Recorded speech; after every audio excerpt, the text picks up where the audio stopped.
CM Revanth రెడ్డిపై BRS MLA Kaushik Reddy fire అయ్యారు. రేవంత్ రెడ్డి కేసీఆర్ పై నిసిగ్గుగా మాట్లాడారని అన్నారు. విద్యార్థులకు ఏదో న్యాయం చేసినట్టు గొప్పలు చెప్పుకుంటున్నారని విమర్శించారు. కాంగ్రెస్ ప్రభుత్వం కట్టిన ప్రాజెక్టులేంటని ప్రశ్నించారు.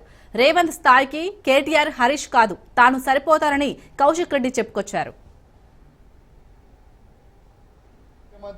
రేవంత్ రెడ్డి గారు నిన్న స్టేషన్ గన్పూర్ లో నోటికి వచ్చినట్టు మాట్లాడుతూ ఉన్నాడు. చాలా బాధాకరం.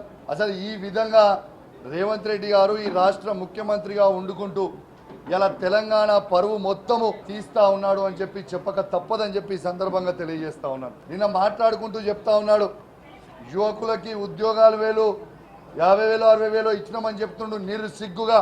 ఇవాళ నీకు దమ్ము ధైర్యం ఉంటే రేవంత్ రెడ్డి గారు అశోక్ నగర్కి పోలీసు లేకుండా, సెక్యూరిటీ లేకుండా నువ్వు రాహుల్ గాంధీ ఇద్దరు రాండి, ఇలా చూద్దాము. సెక్యూరిటీ లేకుండా వస్తే ఏ విధంగా యువకులు మీ మీద తిరగబడతారో మీకు అర్థమవుతుందని చెప్పి సందర్భంగా తెలియజేస్తా ఉన్నాను. పోయిన ఆగస్టులో జాబ్ క్యాలెండర్ అని ఒక తూతూ మంత్రంగా ఒక పేపర్ పెట్టిరు. ఏమైంది జాబ్ క్యాలెండర్? మీ జాబ్ క్యాలెండర్ ఇస్తామన్నారు. ఇవాళ యువత దాదాపు ఎదురు చూస్తూ ఉన్నారు.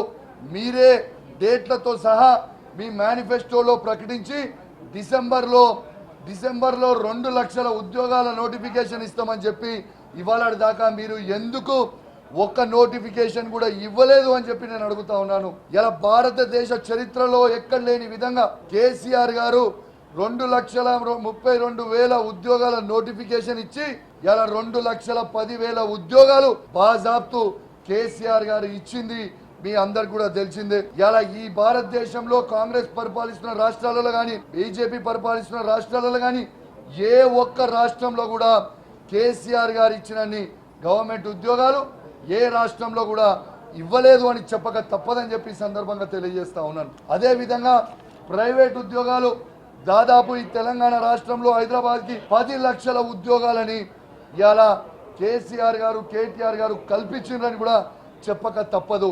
మీరిచ్చే జాబ్ క్యాలెండర్ని వెంటనే ఇవ్వాలని నేను నిరుద్యోగుల పక్షాన డిమాండ్ చేస్తా ఉన్నాను.